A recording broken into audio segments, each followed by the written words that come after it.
కొల్లేరుకు వరద పోటెత్తుతోంది. ఏలూరు జిల్లాకు ఇరువైపులా కొల్లేరు వరద ప్రభావం చూపిస్తోంది.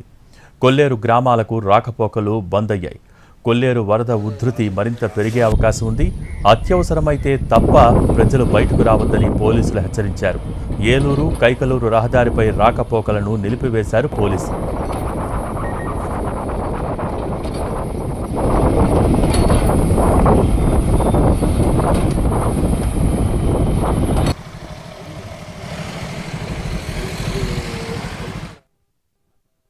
రోజుల నుంచి ఏదైతే బుడమేరు, అదేవిధంగా రామలేరు, అదేవిధంగా మనకి ఉన్నటువంటి మిగతా ఉపనదుల నుంచి వచ్చినటువంటి నీరంతా కూడా మన కొల్లేరు ప్రాంతంలోకి చేరి ఇప్పుడు కొల్లేరు ప్రాంతం మీరు అందరూ చూస్తున్నారు బాగా ఉపయోగంగా మొత్తం ఇదైపోయింది. దీని నిమిత్తం మన ఈ లంక గ్రామాల నుంచి వచ్చే ప్రజలే కాకుండా అట్లనే ఏలూరు కైకలూరు మధ్యలో ఉన్నటువంటి ఈ రహదారి పైనటువంటి ఈ చిన్నడ్లగాడ పెద్దడ్లగాడ గ్రామాల మీద పొంగి పొరులుతున్నాయి. కాబట్టి ప్రజలందరూ కూడా మేము విజ్ఞప్తి చేస్తాం, దయచేసి ఈరోజు ఇటువైపు ప్రయాణాలు మానుకొని అత్యవసరం అయితే మీరు ఏలూరు వయా గుడివాడ మీద గుండా లేదా గణపవరం మీద గుండా వెళ్లాల్సిందిగా సూచిస్తున్నాం.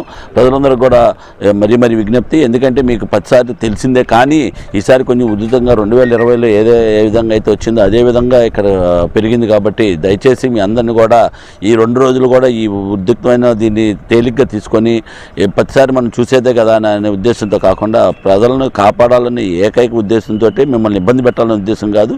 ఇక అనుకోకుండా ఏదైనా ప్రమాదం జరిగిందంటే మనం తిరిగి తీసుకోలేం. కాబట్టి మేము అందరం కూడా అప్రమత్తంగా ఉండి ఇప్పుడు ఉన్నటువంటి ట్రాఫిక్ని ఆఫ్ చేసేసాము. తర్వాత ఇది లెవెల్స్ నిన్నటి మీద కూడా ఇంకా ఒక నిన్న 3 మీటర్స్ ఉంటే ఈరోజు 3.2 పైన ఇప్పుడే చూసి వచ్చాము. అక్కడ చూసినటువంటి రీడింగ్స్ కూడా పెరుగుతూ ఉన్నాయి, అంతకంతగా రీడింగ్స్ పెరుగుతున్నాయి. కాబట్టి దయచేసి ఇటువైపు ట్రాఫిక్ మళ్లించడం జరిగింది, అర్థం చేసుకొని సహకరించాల్సిందిగా కోరుతున్నాం. Thank you.